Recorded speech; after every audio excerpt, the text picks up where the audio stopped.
I love that because so many people don't know what is involved because that's not their job and they don't do that all day, every day. And they think, oh, I'm just going to have a couple people come to my house and they're going to make some renovations and it's all going to be good. My question for you is if I'm a homeowner and I'm thinking about doing some kind of a renovation or a construction project on my house, is there a piece of software? Or do I just use a legal pad or how do I keep track of all of the things that are important to me that you're mentioning to me right now?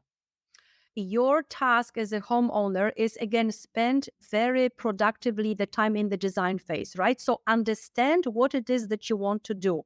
So if you just built a home and it's a new space for you, I actually encourage you to spend a year if you are in geographically in the space where the seasons change, because you are going to experience your home differently in the summer and differently in the winter. Then you need to, for instance, decide on million things. For instance, I don't like waking up in a room with the sun. So I changed what used to be a bedroom in this house when I bought it is not my bedroom. I put it in a different part of the house, right? Again, observe how you move in the house, how you utilize it. Do you like eating your breakfast at a large table or do you like to eat it in a little breakfast nook? Or maybe you like to eat it in the TV room, right? What do you want? How do you want to utilize your living room? Do you like things like fireplaces, right? I put a fireplace in my bed, in my living room. It was very important to me. And then you assemble all the pictures and all the notes of what is important for you. If you are expecting a child, maybe you want to convert a garage into a nursery. Or if you have a podcast and you want to save money on the rental, maybe you want to finish your basement and make it a recording studio. So you need to be very, very clear on the scope of work.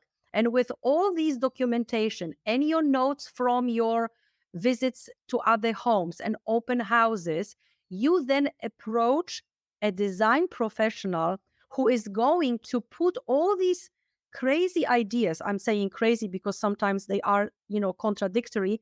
All these ideas in your head into something that can be actually professionally used.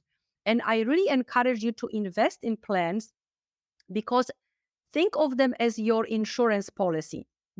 A few days ago, I was having lunch and I overheard a woman saying, I cannot believe it. I told my contractor I wanted a cozy bathroom. And she gave him a picture from some magazine, which is very good. It's a very good beginning. What did she end up in? She left to take care of her mother and she came after a few weeks and there was just this claustrophobically small room with a tiny window because this was the contractor's interpretation of her adjective cozy. Yeah. Construction is all about measurements, dimensions, specifics. You do need to really invest and communicate with the design professionals. They are going to create all the documentation so that there is no room left for interpretation or guessing, or you want two sinks in your bathroom, you need to have it drawn. What kind of sinks? Are they porcelain sinks? Do you want to splurge on something entirely luxurious and have the sinks perhaps made of the same stone material that is used on your counter, right? So again, it's really clarity on you, and that's why it cannot be rushed.